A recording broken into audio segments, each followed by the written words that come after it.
ហោ9រោចខែចេសឆ្នាំម្សាញ់សប្បស័កពុទ្ធសករាជ2569ត្រូវនឹងថ្ងៃទី19ខែមិថុនាឆ្នាំ2025នៅបញ្ជាការដ្ឋានកងទ័ពជើងទឹកជ្រោយចង្វាបានផ្សព្វផ្សាយការងារអប់រំចិត្តសាស្ត្រប្រចាំឆ្នាំ2025ក្រោមប្រធានបទ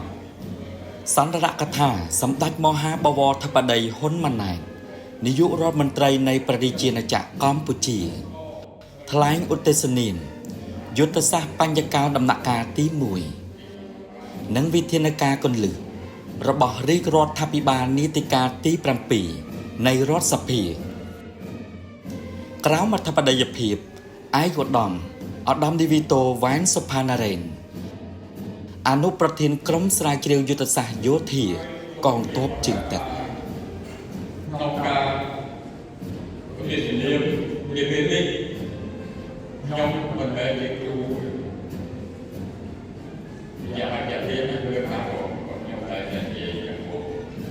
គ្រូវាតតែចិត្តសំខាន់យ៉ាងយល់ថាក៏តែក្នុងពេលនេះខ្ញុំមិនមែនជាគ្រូទេហើយក៏មិនមែនជាការបង្រៀនទេ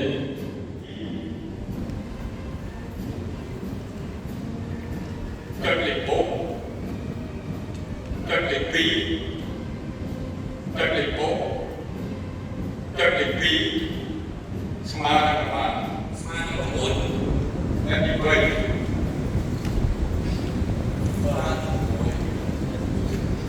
ទុកកញ្ញា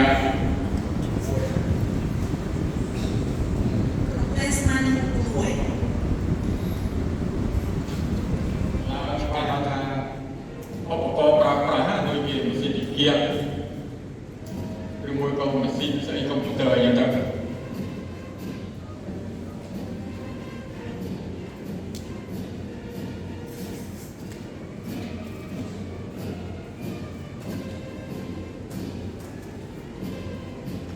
ះខ្ញុំលើកតែចំណុចសំខាន់នេះមួយចំនួនគឺខ្ញុំមិនលើកទេតែវាវេលាបើនិយាយពីខ្លឹមសារឯកសារនេះមួយសាស្ត្រាអត់ចង់ឲ្យយើងនិយាយពីការសិក្សារបស់ឲ្យយើងយល់មួយសាស្ត្រាគឺលើកប៉ុន្តែដោយសារតែអ្នកទាំងអស់គ្នាគឺសុទ្ធតែជាគេហៅថាមុខសញ្ញាបំពេញការងារជំនាញគឺគណៈរដ្ឋមន្ត្រីចាប់ផ្ដើមប្រជុំលើកដំបូងក្នុងអាណត្តិទី7ក្នុងនីតិកាលទី7តែមានសម្ដេចមហាបវរធិបតីហ៊ុនម៉ាណែតនាយករដ្ឋមន្ត្រីកម្ពុជាជាប្រធានអង្គប្រជុំអញ្ចឹងនៅថ្ងៃនោះគឺសម្ដេចបានធ្វើបទឧទ្ទិសនាមអំពីយុទ្ធសាស្ត្របញ្ញកាលដំណាក់កាលទី1និងវិធានការពង្រឹងរបស់រាជរដ្ឋាភិបាលនីតិកាលសូមបន្ថែមបន្តិចតកតងចំណុចនេះយើងមានវិធានកលឹះ5 1រដ្ឋបាលសាធារណៈអធិភាពទី1ទី2អប់រំសុខាភិបាលទី3ទី4គឺការរក្សានៅពង្រឹងយន្តការដោះស្រាយថែរក្សាសុវត្ថិភាពភូមិឃុំសង្កាត់ជាពិសេសផ្ដោតទៅលើការប្រយុទ្ធប្រឆាំងគ្រឿងញៀននិងទី5គឺការអនុវត្តការចូលរួមនៅក្នុងការពង្រឹងប្រព័ន្ធយុត្តិធម៌តាមរយៈការរៀបចំនៅប្រព័ន្ធដោះស្រាយក្រៅប្រព័ន្ធតុលាការពីទី4និងទី5គឺទី4ក្រសួងមហាផ្ទៃអាជ្ញាធរជាតិគ្រឿងញៀនទទួលដឹកនាំអនុវត្តទី5គឺក្រសួងយុតិធធម៌ប៉ុន្តែដោយឡែកទី3ដំបូងគឺនាយករដ្ឋមន្ត្រីដឹកនាំផ្ទាល់តាមរយៈការបង្កើតគណៈកម្មការជាតិហេតុអី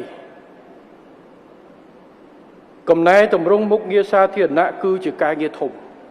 កំណែតម្រង់វិស័យអប់រំក៏ការងារធំហើយនឹងវិស័យសុខាភិបាលក៏ការងារធំប៉ុន្តែនៅក្នុងនោះអនុគណៈកម្មការដែលបង្កើតនេះគឺផ្ដោតទៅលើ